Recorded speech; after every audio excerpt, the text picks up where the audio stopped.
আসসালামু আলাইকুম মাই আর আব্বা, কিতা খবর? তুমি তেন বালা আছেন?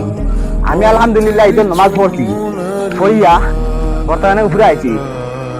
তোমার তার লাগিন একটা ভিডিও বানাইবে দেওয়ার লাগিন। আমার মা বাবা আছেন, তাও ভিডিও বানানি জরুর মা বাবার লাগিন, যেন আমি কোচ না বেজার তাও দেখো কা। তো মায়া আব্বাও কথা হইতে চাই, হান্দে সুন্দর খাইছো নি জানাই চাইন। আর গরুরও খাটা হয়ে গেছেন না কিটা জানাই বুঝছেন। আর এক জিনিস হইতেছে আমার বইনতে, সরু বইন বড় বইন, কিতা খবর সরু বইন বড় বইন? ঈদ মুবারক তোমার তান লাগিন। আর আমার লাগিন দোয়া করিও বেশরি জেলা গেছে বছর আয়া আপনার তো লাগিন একলগে ঈদ করতে পারি।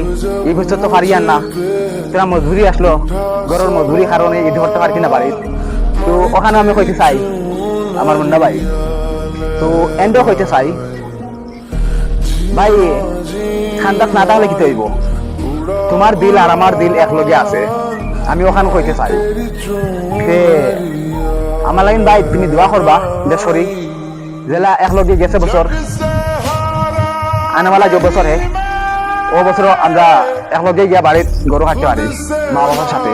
মা বাবা চাবা, ভাইটা আবা, বোনটা আবা একলগে খাই।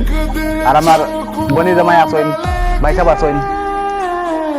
আর ওখানে কইতে চাই বেশিরভাগ খাওয়া ছড়ি আমরা লাগিন বেশিরভাগ দোয়া করবা, কিন্তু খান দিবে না।